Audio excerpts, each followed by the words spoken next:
नमस्कार दोस्तों, आप सभी का परिणामा स्पिरिचुअल अवेकनिंग चैनल पे बहुत-बहुत स्वागत है, अभिनंदन है। और जैसा कि हमारी ध्यान की यात्रा शुरू हो गई है, के लिए हम सभी को बहुत-बहुत शुभकामनाएँ और अपने सभी प्यारे दोस्तों से मैं कहना चाहूँगी कि अपनी ध्यान की अवस्था में आ जाएँ। अपने दोनों पैरों को क्रॉस कर लें, आप जहाँ कहीं भी बैठे हैं, अपने उँगलियों को इस तरह से क्लैप्स करके अपनी गोद में रख लें और अपनी प्यारी-सी, सुंदर-सी आँखों को मूंद लें। जी हाँ दोस्तों, अपनी आती हुई और जाती हुई सरल, सहज, स्वाभाविक सांस, ना कोई सोच, ना ही कोई विचार, केवल आती हुई और जाती हुई सांसें।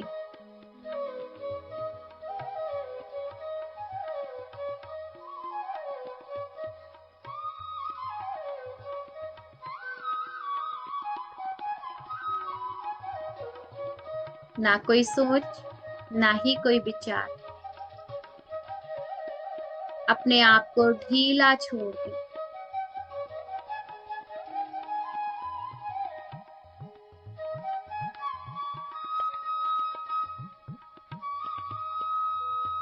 आती हुई श्वास के साथ में जीवन को अपने भीतर महसूस करें और जब सांस बाहर जा रही है तो अपनी सारी नेगेटिविटी को एक काले धुएं के रूप में खुद से दूर जाता हुआ देखें। ध्यान एक कल्प वृक्ष है मेरे प्यारे दोस्तों।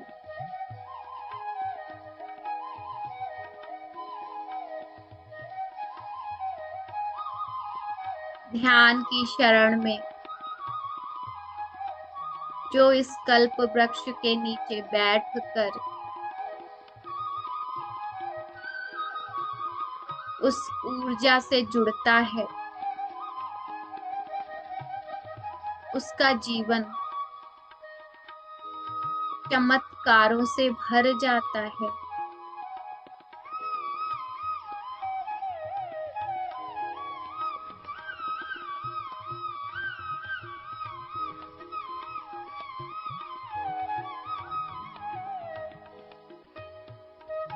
हम सभी ने सुना है,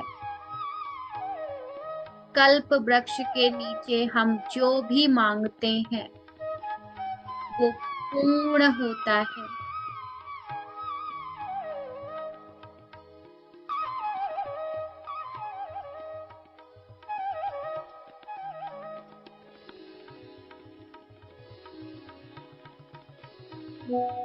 एक थके हुए पथिक को जब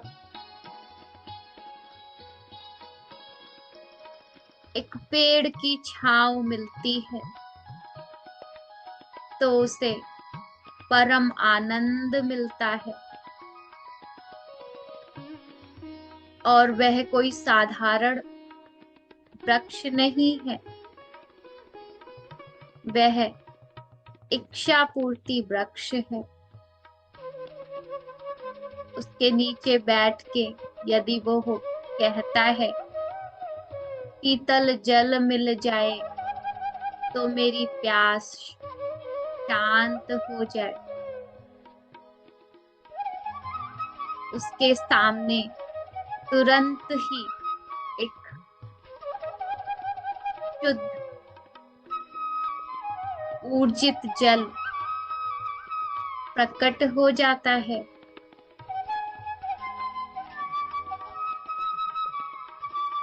वह उस जल को ग्रहण करता है।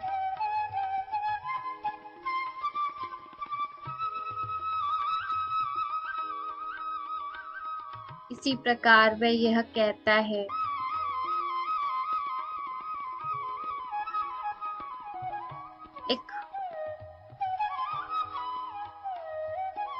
फलों की प्लेट जिसमें भांति-भांति के फल हैं, मेरे सामने आ जाए। कल्प वृक्ष उसकी यह भी इच्छा पूरी करता है। जी हाँ दोस्तों, अपने ध्यान में बने रहें।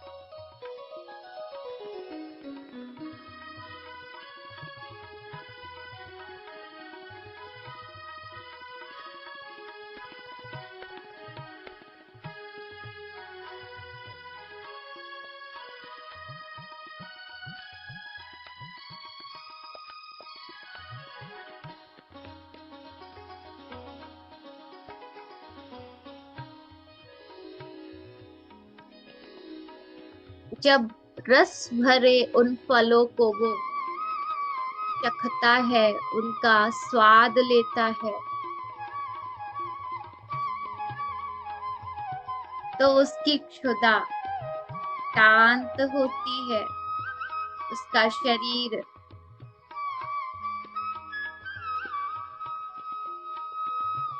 उस आनंद को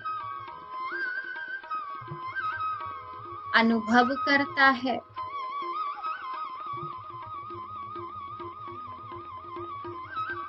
फिर वह पथिक यह कामना करता है कि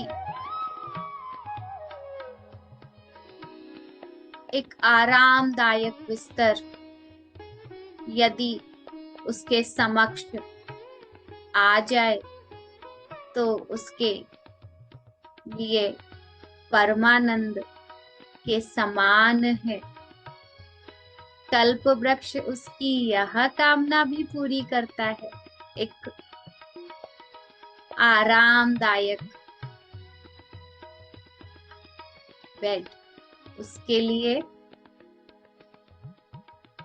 प्रस्तुत करता है, जिसपे उसे बहुत आराम मिलता है।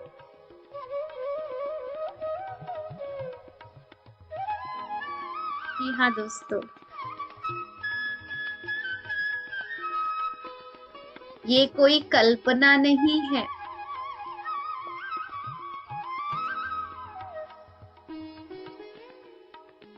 यह तो हमारी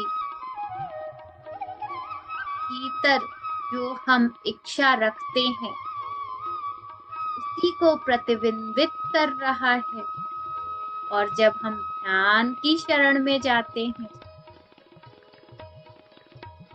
तो यह हमारे जीवन में चमत्कार स्वरूप प्रस्तुत होता है। तो ध्यान हमारा कल्प वृक्ष है। हम जो भी अपने शब्दों के द्वारा अपने लिए बोलते हैं वह तथास्तु होता ही है। इसीलिए हमें केवल और केवल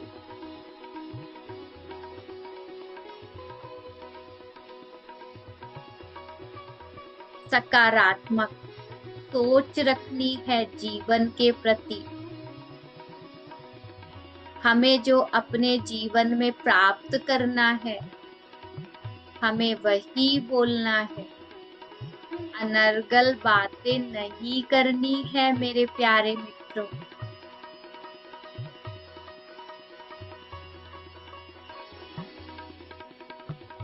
हम बहुत बहुत भाग्यशाली हैं, क्योंकि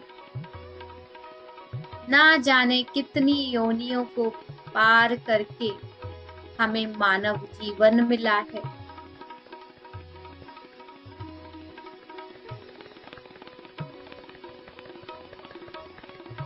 अपने आप से कहें, मैं भगवान का बच्चा हूँ।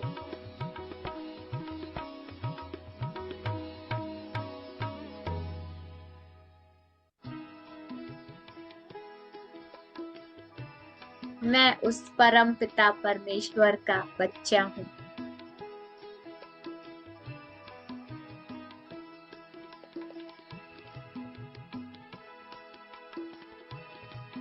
उस ईश्वर ने मुझ पे बहुत कृपा बरसाई है। मुझे इतना सुंदर जीवन, स्वास्थ्य, इतने समृद्ध रिश्ते,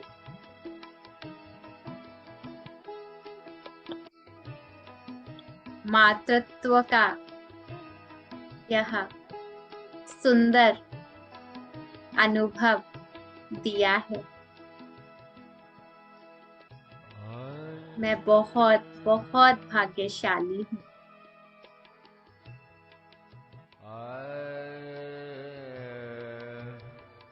एक बार फिर से अपनी सांसों के प्रति जागरूक बने। अपनी आती हुई और जाती हुई सांसों को देखें।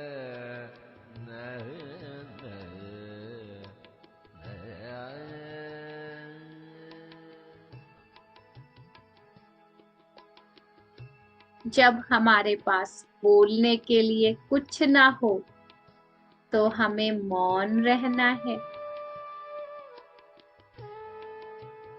और जब अपने शब्दों के द्वारा कुछ कहना है तो केवल और केवल दूसरों की प्रशंसा, उनके गुणों का बखान,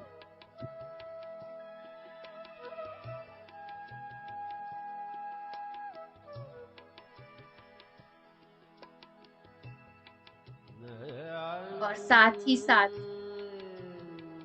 अपने लिए भी वही बोलना है जो हम खुद से पाना चाहते हैं।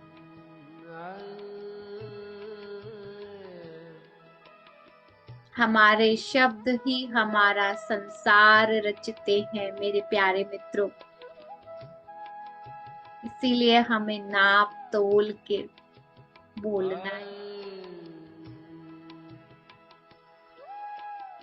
अपनी बीमारियों को, अपनी समस्याओं को हर किसी से फोन पे, अपने रिश्तेदारों को या फिर अपने परिवारजनों को नहीं बताना। हमें अपनी समस्या केवल और केवल डॉक्टर को बतानी, क्योंकि वही हमारी समस्या का समाधान कर सकता है। और जितना जितना हम अपने विचारों में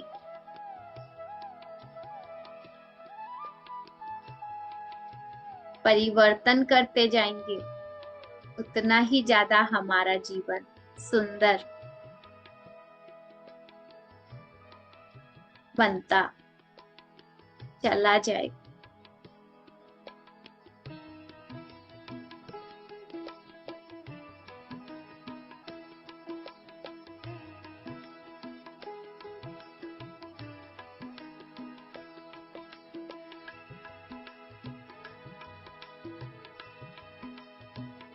अब धीरे धीरे अपनी चेतना को महसूस करें।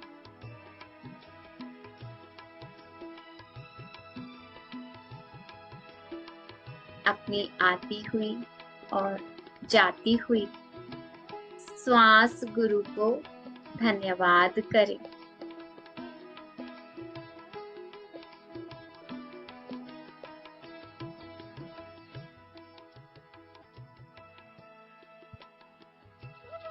इस सुंदर शरीर के लिए, इस स्वस्थ क्रियात्मक मन के लिए, और हमारे भीतर जो आत्मा राम बैठे हुए हैं, उनको दिल से नमन।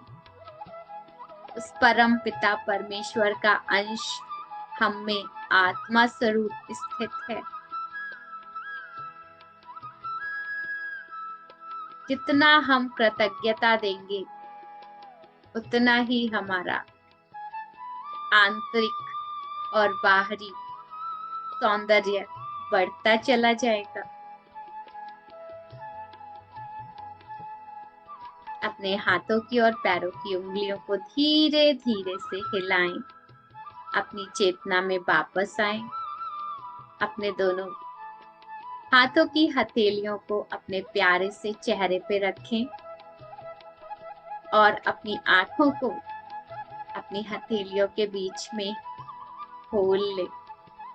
जी हाँ दोस्तों, इस ऊर्जा को अपने पूरे चेहरे पे, अपने पूरे शरीर पे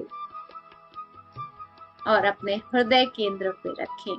दिल से शुक्राना करें उस परम सत्ता का। All healing angels, healing ministers, holy gurus, spiritual helpers, परम पूज्य गुरुदेव, परम वंदनीय माता जी, हमारे प्यारे प्रिय गुरु पत्री सर, हमारी माँ स्वर्णमाला पत्री जी, हमारे प्यारे महाअवतार बाबा जी, सभी गुरुओं को, सूक्ष्म सत्ता को मैं दिल से नमन करती हूं। उन्हीं की उपस्थिति में यह सुंदर ध्यान हमने किया, उनको दिल से शुक्रिया। धन्यवाद, धन्यवाद, धन्यवाद। Thank you so much. Now over to you, Prakriti ji. Thank you. Thank you Namrata ma'am, बहुत गहरा ध्यान, बहुत ही अच्छा ध्यान। Thank you so much. चलिए आज इस नई ऊर्जा के साथ अब हम चलते हैं अपने ज्ञान की ओर। आज अच्छा भी लग रहा है, हमारे कई पुराने दोस्त वापस हमारे साथ हैं, तो बहुत ही अच्छा लग रहा है। Thank you so much. चलिए, हमारी बुक चल रही है जैसे कि you can heal your life, और इसमें हमारा लास्ट चैप्टर भी बहुत अच्छा है, रिलेटेड है थोड़ा पीछे से, बट इन्होंने यहाँ पे जो हमारी राइटर है उन्होंने अब क्या है कि एक टेबल बना दी है ताकि हम लोगों को समझने में आसानी रहे और हम उस पे ज्यादा से ज्यादा वर्क कर सके। तो उससे पहले यहाँ पे थोड़ा सा कुछ उन्होंने लिखा है, मैं उसको पढ़ती हूँ कि मैं स्वस्थ, संपूर्ण और परिपूर्ण हूँ।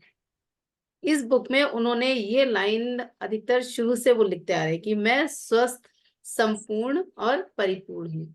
बहुत ही गहरी बात है दोस्तों, जो हम लोग मानने को तैयार नहीं होते हैं। हमें सबसे पहले तो कि मैं स्वस्थ हूँ, अगर थोड़ा बहुत भी आपको बॉडी में चैलेंज है तब भी हमको बोलना है कि मैं स्वस्थ हूँ, क्योंकि जो यूनिवर्स है वो सिर्फ शब्दों पे देखता है, भाव पे देखते हैं। अगर आपने बीच में नेगेटिव बोलते हैं कुछ भी तो वो उस पर ध्यान नहीं देते। अगर हम बोले मैं बीमार हूँ, वो सिर्फ बीमार पे ध्यान देंगे, तो क्या है कि बंदा और बीमार ऐसा। तो हमें बोलना है कि नहीं, मेरी बॉडी में अभी थोड़ा सा चैलेंज है, और या फिर मैं स्वस्थ हूँ, ये बोलना है। मैं संपूर्ण हूँ, ये भी हमें सोचना है, क्योंकि हम लोग कहीं ना कहीं खुद को, अपने आप को एक मूल्य नहीं देते, वैल्यू नहीं देते हैं खुद को, है ना। फिर और परिपूर्ण हूँ, मैं जैसी भी हूँ खुद को एक्सेप्ट करना है, कुछ भी अपनी बॉडी शेमिंग नहीं करनी है। फिर है इसमें यहाँ पे वो कह रही हैं कि जब भी आपको कोई शारीरिक समस्या हो तो इस सूची को इस्तेमाल करने का एक अच्छा तरीका है जो इन्होंने आगे दे रखी है कि मानसिक कारण को देखें कि वह आपके लिए सच हो सकता है। यदि नहीं तो चुपचाप बैठें और अपने आप से पूछें कि मेरे कौन से विचार हैं जिन्होंने इस कारण को जन्म दिया है। कि खुद को ऑब्जर्व करें कि ऐसा क्या कारण हो रहा है कि जिससे मुझे ये बीमारियां या जो भी चैलेंजेस हो रहे हैं, जो भी चैलेंजेस आ रहे हैं वो हमारी बॉडी में क्यों आ रहे हैं। फिर अपने आप से दोहराएं कि मैं चेतना में इस दृष्टिकोण को छोड़ना चाहता हूँ जिसने इस स्थिति को उत्पन्न किया है। तीसरा है कि नई विचार प्रक्रिया को अपने सामने कई बार दोहराएं। अब जो यहाँ पे इन्होंने नई विचार प्रक्रिया रखी है जो मैं आगे आपके लिए बताऊंगी, उसको हमें क्या करना है, जो भी हमारे शरीर में जो भी चैलेंजेस हैं तो देखें, और फिर उस जो नई विचार प्रक्रिया है उसको हम बार बार दोहराएंगे। फिर एक कल्पना कीजिए कि आप उपचार की प्रक्रिया में हैं। फिर हमें उस विजुअलाइजेशन करना है कि हाँ, मेरा उपचार हो रहा है। इस तरह से हमें विजुअलाइजेशन भी करना है। यहाँ पे इन्होंने सूची दे रखी है कि हमें किस तरह से अपने वर्ड को बोलना है। जैसे यहाँ पे है कि पेट में मरोड़। अब 3 है कि हमारी ये जो समस्या है वो क्या है, पेट में मरोड़।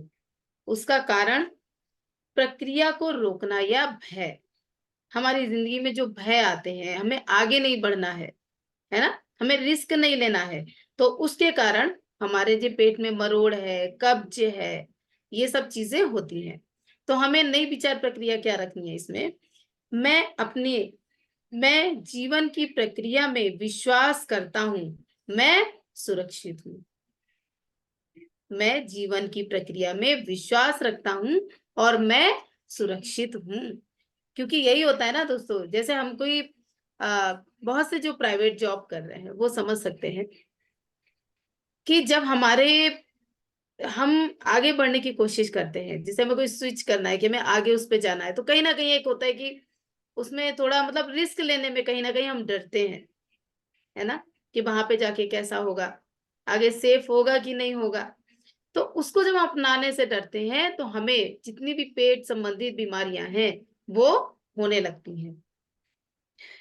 दुर्घटनाएं, अपने लिए बोलने में असमर्थता और अधिकारियों के खिलाफ विद्रोह या हिंसा में विश्वास।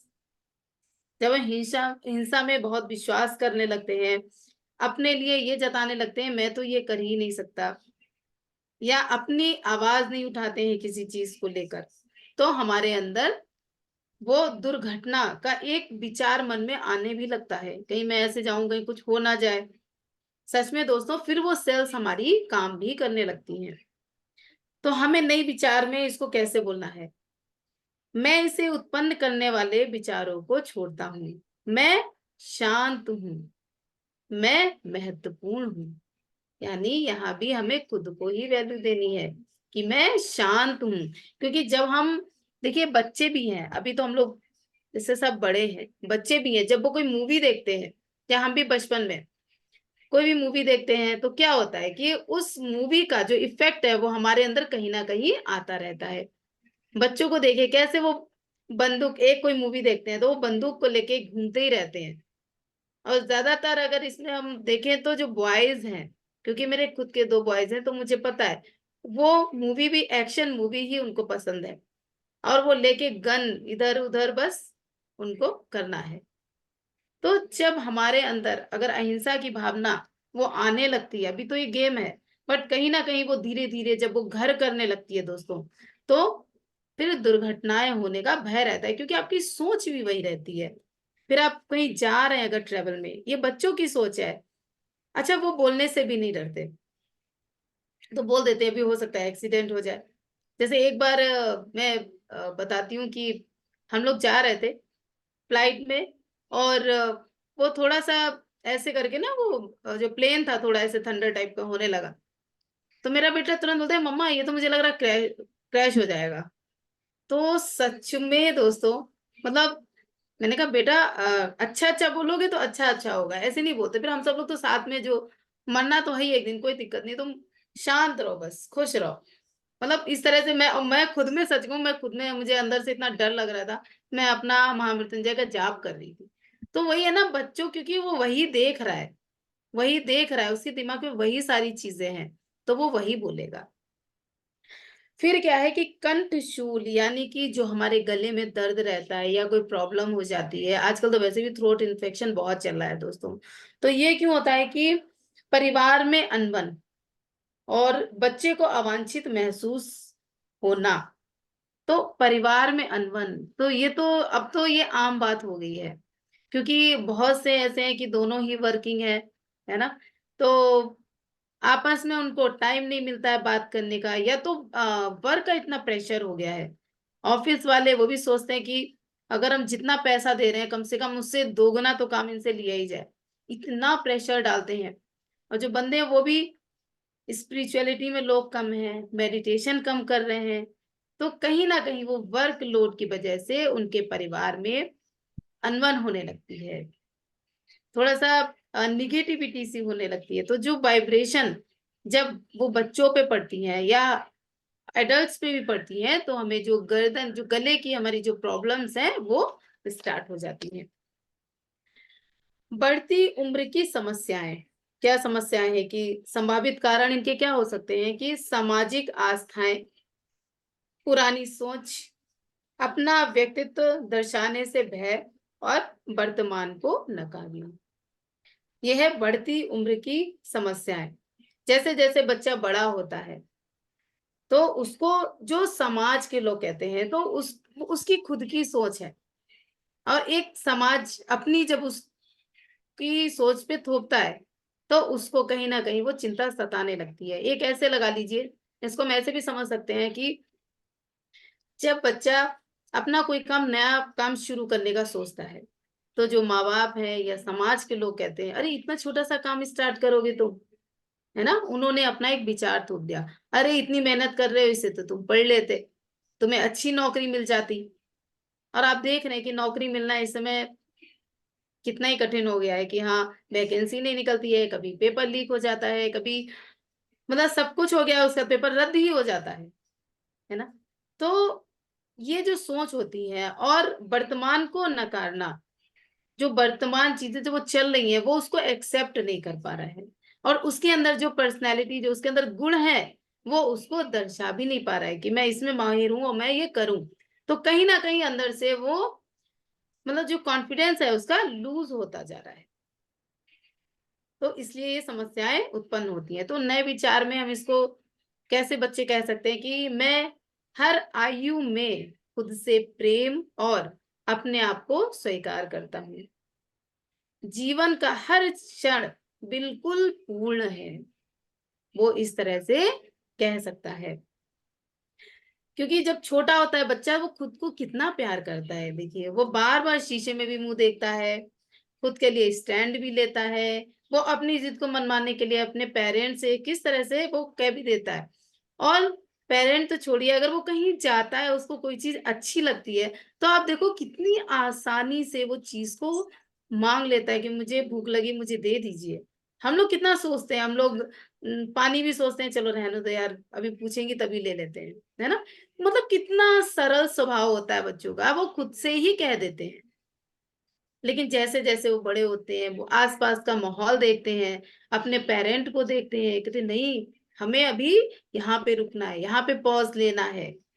तो जो अवरोध है वो धीरे धीरे कहीं ना कहीं बढ़ते जाते हैं। वो खुद को समाज में एडजस्ट करता रहता है, उनको खुद को समाज के लायक बनाने लगता है। और लायक के चक्कर में कभी कभी ये होता है कि वो खुद में ही खो जाता है, वो भूल जाता है अपने गुणों को कि उसके अंदर क्या खूबी थी। इसके बाद आता है कि मासिक श्राव रोध, देखिए जैसे स्त्री रोग, मासिक धर्म संबंधी समस्याएं। तो इसमें वही है कि जो महिलाओं को जो मंथली प्रॉब्लम होती है, पीरियड्स होते हैं, उसमें उन्हें कितनी समस्याएं आजकल हो रही हैं, फाइब्रॉइड भी हो रहे हैं। तो कहीं ना कहीं दोस्तों ये सब हम लोगों की ही सोच का नतीजा है, जो कि हम लोग अब महसूस कर रहे हैं, क्योंकि पहले तो अज्ञान थे, पता ही नहीं था। हम लोग खुद को, क्योंकि जो घरेलू महिलाएं होती हैं, उनको क्या होता है, उनको लगता है कि ये जो जेंट्स हैं, इनका क्या है, बाहर गए, जॉब करी और चले आए, आराम से बैठ के शाम को, ठीक है, खाना लाओ, पानी लाओ, आराम से बैठे हैं, संडे का दिन मिला, पूरे दिन आराम से सोए हैं, है ना। तो हम, मतलब जो महिलाएं होती हैं, उनको ऐसा लगता है कि काश, अगर वो कहती भी हैं कि मैं तो लेडी हूँ, अगर मैं भी जेंट्स होती, मैं भी मेल होती, तो मैं भी आराम से बाहर जाती, काम करके आती, आराम से मैं लेटती। तो कहीं ना कहीं उनके अंदर ये भाव, एक अर्निंग का, दूसरा अर्निंग के बाद दूसरा उनको होता है कि मैं मेल होती तो मुझे इतनी रिस्पॉन्सिबिलिटी निभानी नहीं पड़ती, ना बच्चों की ना घर की। अर्निंग का तो मैं नहीं कहूंगी, क्योंकि अर्निंग का यहाँ पे क्या है कि महिलाएं हैं तो आपको घर में भी थोड़ा बहुत तो करना ही पड़ता है। वो हमारी हैबिट में मान लीजिए, वो हम करते ही हैं, ऐसा हो गया है कि हमारी वो सोच हो गई है। कि वो हमें करना ही है और हम करते हैं। मतलब जेंट्स का ऐसा नहीं होता, जबकि अगर बच्चों का भी कोई ज़रूरी नहीं कि वो उनको देखें। तो जब हम खुद को क्या है, हम खुद को कंपेयर करने लगते हैं जेंट्स से, या फिर लड़कियां और भी कंपेयर करती हैं, जैसे बॉयज हैं तो बॉयज अपने होल नाइट पार्टी भी जाते हैं, बॉयज हैं वो कहीं भी जा सकते हैं, आउट ऑफ सिटी जा सकते हैं। तो गर्ल्स को कहीं ना कहीं लगता है कि अगर मैं बॉय होती तो मैं भी आज बाहर जाती। तो ये सारी जो सोच होती है, मतलब खुद को स्त्री रूप में स्वीकार ना करना, तो जब हम इस विचार को अपने दिमाग में लाते हैं, तो कहीं ना कहीं जो हमारा स्त्री तत्व है वो कहीं ना कहीं इफेक्ट होता है। उससे जो हमारी सेल्स होती हैं वो उसी तरीके से व्यवहार करने लगती हैं। तो दोस्तों, इसके लिए हम अपने नए विचार को कैसे रह सकते हैं, कर सकते हैं कि मैं अपने अस्तित्व से खुश हूँ। मैं जीवन की एक खूबसूरत अभिव्यक्ति हूँ जो हमेशा उपयुक्त रूप से प्रभावित होती हूँ। कि मुझे जो भी ईश्वर ने मुझे जैसी भी बॉडी दी है, चाहे मेल की, चाहे फीमेल की, और मैं उसी रूप में यहाँ पे बहुत खुश हूँ। मैं उसी रूप में आकर और उसी प्रकार के गुणों को, विचारों को मैं अपनाने आई हूँ। मैं यहाँ पे उस टाइप की ही लर्निंग करने आई हूँ। तो इस चीज को हमें अपनाना पड़ेगा। फिर है एनीमिया रोग भी आजकल बहुत हो रहा है। एनीमिया जो खून की कमी को बोलते हैं अनीमिया रोग। एनीमिया हो रहा है। संभावित लक्षण इसके क्या है कि हाँ, लेकिन बाला रवैया, मतलब हाँ भी है और फिर एक डॉट भी है। क्या है? खुशी का अभाव, जीवन का डर, अच्छा महसूस ना करना। जैसे बोले कि अच्छा आप तो दो बच्चे हैं आपके। अगर कोई कहता है जिसके बच्चे नहीं होते, वो कहते हैं अच्छा आपके तो दो बच्चे हैं, तो कहते हैं हाँ हाँ मेरे दो बच्चे हैं, लेकिन बहुत परेशान करते हैं और बहुत परेशान ही हूं मैं इनसे, बहुत ज्यादा मैं परेशान हूँ, इतना चिल्लाते हैं। तुम तो यार बहुत अच्छे हो, तुम तो फ्री बैठे हो, जहां मन हो जा सकते हो, जो मन हो कर सकते हो, आप अपना करियर बना सकते हो, है ना? ऐसे अगर कहीं जाना हो, कहीं पार्टी में जाना हो, हाँ यार चलते तो, बट यार इन लोगों का क्या करें, मैं कैसे जाऊंगी, अब मेरे पास कपड़े भी बहुत मतलब अच्छे नहीं है। मतलब कहीं ना कहीं आपको जो भी चीज मिली है उसमें खुशी महसूस ना करके वहां पे एक डॉट लगा देना है। तो जब हम जो डॉट लगा देते हैं, हाँ ये तो है लेकिन फिर ऐसे कैसे होगा, मैं नहीं कर सकता। तो जब हम इस चीज को, मतलब जो खुशी है उसको हम पूरा अपना नहीं पाते हैं, तो हमारे अंदर वो रक्त बनना कम हो जाता है, तो हमें एनीमिया रोग होने लगता है। उसके बाद में है, हाँ फिर इसको हम नए विचार में कैसे कह सकते हैं, नए विचार में हम कह सकते हैं कि मेरे लिए जीवन के प्रत्येक क्षेत्र में खुशी का अनुभव करना सुरक्षित है और मैं जीवन से प्रेम करता हूँ। कि जो भी है, बहुत लोगों को ऐसा लगता है कि नहीं नहीं ज्यादा खुश नहीं हो ना, क्योंकि ज्यादा खुशी कुछ ना कुछ मतलब दुख लेके आएगी, ऐसे ज्यादा खुश नहीं होना है। तो ये भी नहीं है, आप आराम से खुश हो, यूनिवर्स कहता है आप खुश हो, और जैसा आप रहते हैं, जैसा आप विचार करते हैं, जैसा आप बोलते हैं, यूनिवर्स उसको ही मानता है और वैसे ही आपके साथ करता है। तो हमें जितनी भी खुशी मिली है, जितनी भी चीजें मिली हैं, हमें उसमें खुश होना है। फिर फिर है चिंता, जो तो आजकल सबसे ज्यादा, आजकल बच्चों को भी चिंता होने लगी है, इतना प्रेशर, उन पे पढ़ाई का प्रेशर, पेरेंट उतने उनमें इतना प्रेशर करते हैं कि तुम्हारे 99.9% नंबर आने चाहिए या 100% नंबर आने चाहिए। अगर एक नंबर भी कम हो गया तो बच्चा परेशान है, अरे मेरा एक नंबर कट गया। मैंने देखा है लोगों, मतलब बच्चों को परेशान होते हुए। तो क्यों, क्या है उस एक नंबर में? सबसे ज्यादा बच्चे परेशान होते हैं। और जो एडल्ट हैं उनको तो बहुत ही चिंता है। मतलब मुझे ऐसा लगता है कि जिंदगी के किसी भी पड़ाव पे जब तक कि बच्चा समझदार नहीं होता है तब तक ठीक है, और जब बच्चा समझदार हो जाता है उसके बाद जीवन के हर पड़ाव पे उसे चिंता ही सताती है, बुढ़ापे तक। संभावित कारण होते हैं कि जीवन के प्रवाह और प्रक्रिया पर विश्वास ना करना। यानी कि जो भी पहले के लोग विश्वास करते थे कि हुई है सोई जो राम रच राखा, यानी उन्हें प्रभु श्री राम पे पूरा विश्वास है। तो जो भी हो रहा है वो अच्छा हो रहा है और जो भी होगा वो अच्छा होगा। क्योंकि कल एक बहुत अच्छी बात इस बुक में लिखी थी जो शायद मैंने बोली भी थी, परसों बोली थी शायद, कि जो सांस हम लेते हैं सबसे बहुमूल्य चीज है सांस, श्वास जो हम ले रहे हैं, और वो हमें फ्री में मिल रही है और हमें उसकी चिंता भी नहीं है कि अगर मैंने ये 4-5 श्वास ले ली उसके बाद फिर मैं कहाँ से लूंगी। क्या हम चिंता करते हैं? नहीं कर रहे हैं ना। तो सबसे बहुमूल्य चीज की जब नहीं कर रहे हैं तो हमें अपनी जिंदगी में इतना ज्यादा क्यों सोचना। तो अगर भगवान ने जैसा प्रयास करें, कर्म करें, बट उसमें खोना नहीं है कि अरे अब हम चिंता में बैठे अब क्या होगा। ये करने से पहले हमें कर्म करने हैं। जब हम कर्म करेंगे तो अच्छा फल ही मिलेगा। तो नई विचार की प्रक्रिया क्या है कि इसमें मैं खुद से प्रेम और आपको अपने आप को स्वीकार करता हूँ, जीवन की प्रक्रिया पर विश्वास करता हूँ, मैं सुरक्षित हूँ। इसमें भी ये कह रहा है कि जीवन में जो भी चल रहा है आप भगवान के भरोसे या खुद पर विश्वास करके, अगर जो लोग भगवान को नहीं मानते हैं, क्योंकि बहुत से ऐसे धर्म है जो भगवान को नहीं, वो अपनी किसी शक्ति को मानते हैं। तो आप जो भी शक्ति को माने, जो भी शक्ति को माने, उन शक्ति को माने और सोचे कि वो जो भी कर रहे हैं मेरे साथ अच्छा ही कर रहे हैं।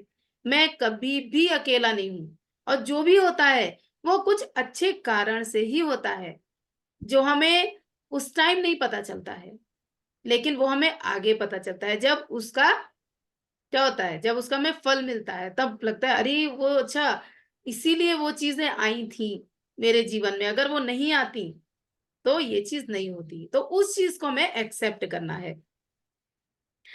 फिर है सांसों की दुर्गंध। कितने लोग हैं जिनके पास में बैठो कितना मुंह से वो दुर्गंध आती रहती है। तो और वो कितना भी कुछ कर लें वो थोड़ी देर बाद जैसे उनका मुंह बंद रहता है, उसके अंदर फिर उनको 1-2 घंटे में उनको दुर्गंध आने लगती है। तो ये किस लिए है? इसे हम कहते हैं हेलिटोसिस। तो ये क्रोध प्रतिशोध के विचार या अनुभवों द्वारा पीछा करना।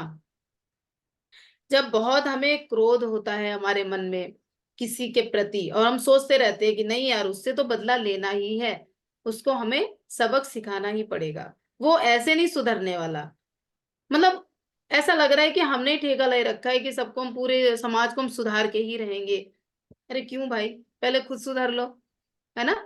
तो समाज को सुधारने के लिए जो हमारे मन में विचार चलते रहते हैं, अरे क्या पता कि उसकी हम नहीं जानते कि उसकी लर्निंग कैसी है, वो हो सकता है कि उसकी कुछ परिस्थितियां ऐसी हों, वो काम वो नहीं कर सकता, तो आप क्यों उसको सुधार रहे हैं। तो एक जो प्रतिशोध हमारे मन में चलता है, जो क्रोध रहता है, उसके चलते ही हमारी सांसों में वो दुर्गंध आने लगती है। तो इसमें नए विचार हम कैसे डाल सकते हैं कि मैं प्रेम के साथ अतीत को छोड़ता हूँ और मैं सिर्फ प्यार व्यक्त करना चाहता हूँ। कि बहुत से ऐसे लोग भी होते हैं जो पीछे के उनके अनुभव होते हैं, वो उनको भी छोड़ नहीं पाते। कि अगर किसी ने जैसे ऐसे एग्जांपल में ले सकते हैं कि हम किसी चीज की तैयारी कर रहे होते हैं, है ना। तो और फिर हमें दूसरी अगर हम पीसीएस की तैयारी कर रहे हैं, मान लीजिए सिविल की तैयारी कर रहे हैं, हमें जॉब किसी और में मिल जाती है। हम क्या है, हम उन चीजों में उन अनुभवों को ढूंढते हैं, आखिर मेरा सिलेक्शन अगर नहीं हुआ, मैं ये कर लेता तो मेरा हो जाता शायद, मैं वो कर लेता तो शायद, मतलब वो कहीं ना कहीं उनके मन में वो चलता रहता है और दूसरे लोगों को भी वो वही बताते हैं, नहीं नहीं ऐसा नहीं है, ऐसा मेरा हो जाता, मैं थोड़ा अगर मैं हो जाता, मतलब कहीं ना कहीं आप उस चीज में अटके हैं, अब भी उस चीज में अटके हैं। तो जब हम अटके रहते हैं तो मुंह से दुर्गंध आती है। तो इसमें हम क्या कह सकते हैं कि मैं प्रेम के साथ, मैं मेरा जो अतीत है उसको मैं छोड़ता हूँ, मैं सिर्फ प्यार को व्यक्त करता हूँ, कि जितना भी पीछे का है वो मैंने छोड़ दिया है। वो अनुभव था, उसको अनुभव से आप सीखिए और आगे बढ़िए। अनुभव से लोगों को बताइए, बट उसमें हमें क्या है, उसमें अटकना नहीं है। एक और इसमें है कि बहुत एक नई नहीं कहेंगे, ये तो पुरानी है और अधिकतर सबके साथ गंजापन हो रहा है लोगों को। और अब तो स्त्रियों में भी है, पुरुषों में भी है। तो ये क्यों है? ये है भय, तनाव, सब कुछ को नियंत्रित करने का प्रयास करना और जीवन की प्रक्रिया पर विश्वास ना करना। यहाँ भी दोस्तों यही है कि जीवन की प्रक्रिया पर विश्वास नहीं करना। गंजापन होगा भय और तनाव से। तो भय तो हमें लगता है क्योंकि हम अपने करियर में जब आगे बढ़ते हैं तो कहीं न कहीं भय रहता है। फिर क्या है तनाव, तनाव भी रहता है। फिर है सब कुछ को नियंत्रित करने का प्रयास। ये सबसे चीज़ें हैं जिनमें जो थोड़ा जो लीडरशिप क्वालिटी होती है, तो वास्तव में दोस्तों वो सबको अपने नियंत्रण में कोशिश करते हैं करने की। उनको घर भी परफेक्ट चाहिए, है ना? कि पूरा अगर बच्चों स्त्रियों में अधिकतर मुझे ऐसा लगता है कि अगर जैसे बच्चे बेड पे कूदे, "अरे! तुमने मेरा बेड खराब कर दिया।" है ना? "तुमने चादर ही खराब कर दी। तुमने ये चीज़ यहाँ कैसे डाल दी?" है ना? मतलब उन्होंने अगर सफाई करी है तो बहुत सी स्त्रियाँ ऐसी होती हैं दोस्तों सच में अगर उनके पास 4 रूम है, तो वो अपनी एक रूम को इतना साफ करके उसमें लॉक लगा देती हैं और बच्चा उनका सिर्फ़ 1 है। मतलब आप सोच सकते हैं किस मेंटल की मतलब उनको लग रहा है कि मैं एकदम परफेक्शन चाहिए और ये होता है दोस्तों सच में। ये उदाहरण है मतलब मैं जानती हूँ उन लोगों को। तो ऐसे मतलब सबको नियंत्रण में कि जो मैं बोल रही हूँ बस उसको ही करना है। अगर शाम को मैंने बोला बाहर से खाना आना है तो बाहर से आना है। अगर मैंने बोला कि आज यही बनना है तो वही बनना है, ऐसे ही चलना है। तो यो जो नियंत्रण करने का रहता है उनमें गंजेपन होने की शिकायत होने लगती है। उनको बहुत स्ट्रेस होता है। चलिए फिर है एक बहुत ही कॉमन है फिर मसूड़ों से खून आना। अरे हाँ, तो इसका गंजापन का क्या है कि इसमें नई विचार को हम कैसे कर सकते हैं, नई विचार को हम ऐसे बोल सकते हैं कि मैं सुरक्षित हूँ, मैं खुद को प्रेम और स्वीकार करता हूँ और मैं जीवन पर विश्वास करता हूँ। फिर है मसूड़ों से खून आना, जिसमें है जीवन में किए गए निर्णय पर प्रसन्नता का अभाव। ये अधिकतर होता ही है कि हम निर्णय कर लेते हैं और उसके बाद में हम उस चीज से खुश नहीं होते हैं। हमें लगता है कि शायद जो दूसरा ऑप्शन था, option B, that was right. जबकि ये नहीं पता जो आपको मिला है, आप उससे ही प्यार करो, वही आपके लिए है। कहते हैं ना, या तो आप जिसको चाह रहे हो, उसी से आपकी शादी हो जाए, है ना? या फिर जिससे शादी हो गई है, अब उसी को चाहो। तो अगर मेन बात ये है कि आपको खुश रहना है, उसको एक्सेप्ट करना है। तो यहीं पे कह रहे हैं कि जीवन में किए गए निर्णय पर प्रसन्नता का अभाव, तब क्या होता है मसूड़ों में खून आने लगता है। तो इसमें नए विचार प्रक्रिया में मैं कैसे कह सकती हैं कि मैं मानता हूं कि मेरे जीवन में हमेशा सही चीज हो रही है और मैं शांत हूं। और दोस्तों सबसे एक मैं बार-बार यही कहती हूँ कि शांति के लिए आपको सैटिस्फैक्शन चाहिए। सैटिस्फैक्शन के लिए आपको मेडिटेशन करना होगा और मेडिटेशन जब आप करोगे तो आपको अंदर से आएगा कि आपको ज्ञान प्राप्त करना है।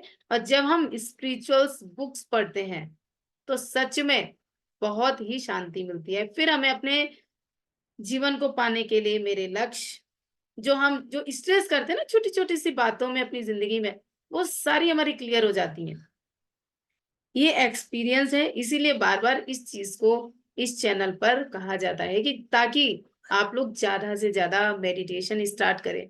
ये हमारे खुशी का कारण है दोस्तों। फिर है शरीर की दुर्गंध। यहाँ भी वही कह रहे हैं कि जब व्यक्ति खुद को पसंद नहीं करता है, वो खुद में कमी देखता है, वो खुद को सही वो जिस अवस्था में है उस अवस्था को, उस परिस्थिति को वो स्वीकार नहीं करना चाहता। वो अपने दोस्तों को देखता है, वो आस-पास के वातावरण में लोगों को देखता है और वो उनकी तरह बनना चाहता है। तो जब हम खुद को स्वीकार नहीं करते, तो शरीर से दुर्गंध आने लगती है, क्योंकि हमारी सेल्स भी उसी तरीके से वर्क करती हैं कि अरे! हमें तो अच्छा हूँ ही नहीं। हमारी सेल्स भी यही बोलती हैं।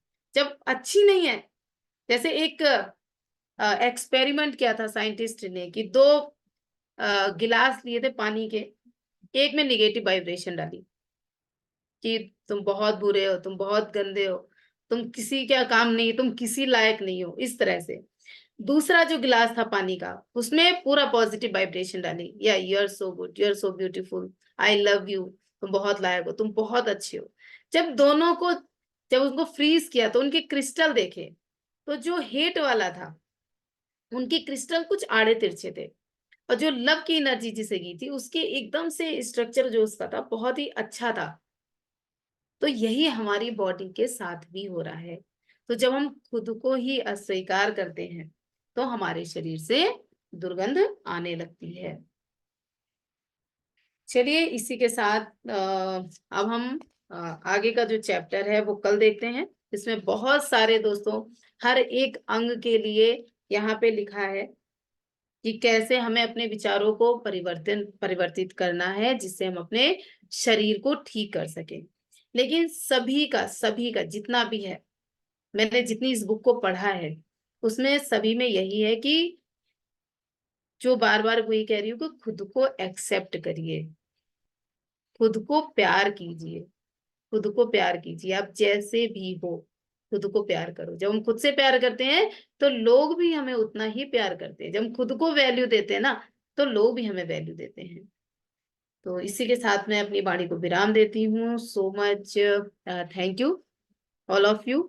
और बहुत ही मुझे तो आज बहुत अच्छा लग रहा था कि बहुत अच्छा लग रहा है कि आज हमारे ज़ूम के जो पुराने मित्र हैं, वो आज सभी हमारे साथ हैं। तो थैंक यू सो मच। और यूट्यूब से देखने वाले दोस्तों को भी बहुत-बहुत अभिनंदन। आपको मेरी वीडियोज़, अगर हम लोगों की वीडियोज़ अच्छी लग रही हैं, तो उसको प्लीज़ सब्सक्राइब भी करें, कमेंट भी डालें, उसको शेयर भी करें। और भी अगर आपको कोई बुक्स अगर ऐसी लगती है कि आप कुछ कमेंट में लिखिए, हम लोग उसको सामने लेके आएँगे। तो thank you so much guys.